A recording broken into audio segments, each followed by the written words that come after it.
नासिक में दर्दनाक हादसा, यात्रियों से भरी बस में लगी आग से 11 लोग जिंदा जले। महाराष्ट्र के नासिक में हुए बस दुर्घटना में जान गंवाने वालों की संख्या बढ़कर 11 हो गई है। इस दर्दनाक हादसे में एक बच्चे की भी मौत हुई है। राज्य के मुख्यमंत्री एकनाथ शिंदे सरकार ने मृतकों के परिजनों को 5-5 लाख रुपए देने का ऐलान किया है। खबर है कि घटना के वक्त बस यवतमाल से मुंबई की ओर जा रही थी। ये घटना सुबह करीब 4 बजे के आसपास हुई। मुख्यमंत्री एकनाथ शिंदे ने बताया कि घटना की जांच के आदेश दे दिए गए हैं। साथ ही सरकार ने 5 लाख रुपए के मुआवजे का भी ऐलान किया है।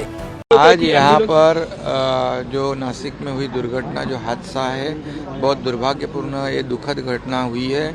इसमें 11 लोगों की मृत्यु हुई है और कई लोग घायल है। सुबह से ही मैं कलेक्टर हो, कमिश्नर हो, उनके संपर्क, सिविल सर्जन है, उनके संपर्क में मैं था और उनको सूचना दी हुई थी कि प्राथमिकता जो है, जो घायल है उनको ठीक कराने में, उनके ऊपर ट्रीटमेंट कराने के लिए प्राथमिकता दी जाए और ज़रूरत पड़े तो बड़े अस्पताल में दाखिल किया जाए। वैसे कई लोग जो गंभीर हैं उनको बड़े अस्पताल में दाखिल किया गया है और उनको पूरी तरह हमारा जिला प्रशासन मॉनिटर कर रहा है। बिल्कुल शासन उनके साथ है और जो मृतक है उनके परिवारजनों के शासन ने 5 लाख रुपए मदद देने की भी घोषणा की है और जो घायल है उनका पूरा खर्च जो है उपचार का वो शासन करेगा।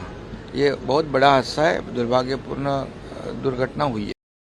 बीजेपी सांसद गौतम गंभीर पर एमसीडी की जमीन पर कब्जे का आरोप, आपने की जांच की मांग। आम आदमी पार्टी के विधायक एमसीडी प्रभारी दुर्गेश पाठक ने कहा कि भाजपा सांसद गौतम गंभीर ने एमसीडी की जमीन पर कब्जा कर लिया है। खुद बीजेपी विधायक अनिल वाजपेयी ने पोल खोली है। अनिल वाजपेयी जी ने एलजी को पत्र लिखा कि गौतम गंभीर जी ने निजी उपयोग के लिए एमसीडी की ढलाव की जमीन पर कब्जा किया। उन्होंने पत्र में इसकी जाँच की भी मांग की थी। सरकारी जमीन पर कब्जा करना, सरकारी ज़मीन पर कब्जा करके उसको इल्लीगल एक्टिविटीज़ में यूज़ करना, ये एक क्रिमिनल एक्ट है हमारे देश के संविधान के अनुसार, हमारे देश के लॉ एंड ऑर्डर के अनुसार, हमारे देश के कानून के आधार पर। ईस्ट दिल्ली के अंदर ये काम कोई और नहीं बल्कि ईस्ट दिल्ली के सांसद गौतम गंभीर जी ने किया है।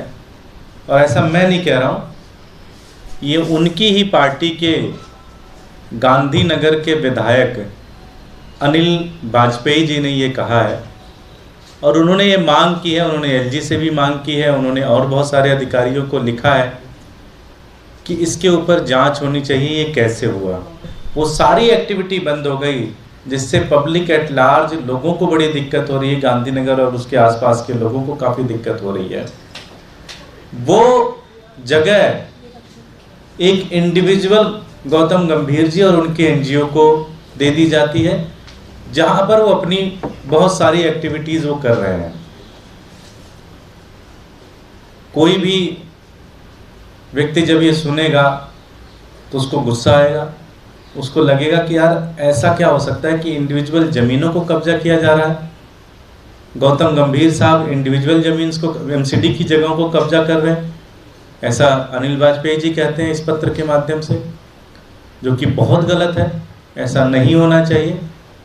ये सारी एक्टिविटी देखने के बाद एक चीज़ ये लगता है कि एमसीडी को, जो कि दिल्ली की जनता के टैक्स से बनी हुई है एमसीडी, आज उस एमसीडी को पूरी तरह से भारतीय जनता पार्टी के कुछ इंडिविजुअल लोगों ने अपनी प्राइवेट फर्म बना दिया है। जहां उनका मन करता है उन जमीनों को कब्जा कर लेते हैं। मैंने आपको पहले भी बताया था, एक केस ऐसे ही आया था अशोक विहार वजीरपुर इलाके पे, जहां पत्नी पार्षदा ने अपने पति के नाम पे जमीन ट्रांसफ़र कर दिया। तो इतनी सारी क्रिमिनल एक्टिविटीज़ हो रही है एमसीडी के अंदर। पहले चूँकि हमने उठाया था इसलिए बहुत सारे लोगों ने डिसमिस कर दिया कि भाई ये तो आम आदमी पार्टी वाले हैं, दिन भर यही करते हैं। लेकिन ये पत्र तो खुद भारतीय जनता पार्टी के पार्षद, भारतीय जनता पार्टी के विधायक ने उठाया है ये प्रश्न कि भाई अनिल वाजपेयी जी ने उठाया। और अनिल वाजपेयी जी कोई छोटे मोटे व्यक्ति नहीं है। अनिल वाजपेयी जी को राष्ट्रपति चुनाव के अंदर दिल्ली की, जहाँ तक अगर मुझे पूरी जानकारी है, तो भारतीय जनता पार्टी की तरफ से उनको ऑब्जर्वर अपॉइंट किया गया था। तो बड़े सीनियर नेता हैं अनिल वाजपेयी जी। अनिल वाजपेयी जी ने ये मुद्दा उठाया है और ये कंप्लेन दी है उन्होंने कि इस तरह से एमसीडी की ज़मीन को गौतम गंभीर जी और उनके एनजीओ को देकर कब्जा कराया जा रहा है, जो कि बहुत गलत है। इस पे दिल्ली की जनता का हक बनता है, किसी इंडिविजुअल का हक नहीं बनता। किसी एनजीओ का हक नहीं बनता, पूरी तरह से क्रिमिनल एक्ट है। आम आदमी पार्टी ये मांग करती है कि इस पूरे प्रकरण की टाइम बाउंड मैनर पे जांच हो। मैं एलजी साहब से मांग करता हूं कि इसकी वो जांच कराएं और जो भी दोषी अधिकारी हैं और खुद गौतम गंभीर जी के खिलाफ सख्त से सख्त कार्रवाई लें।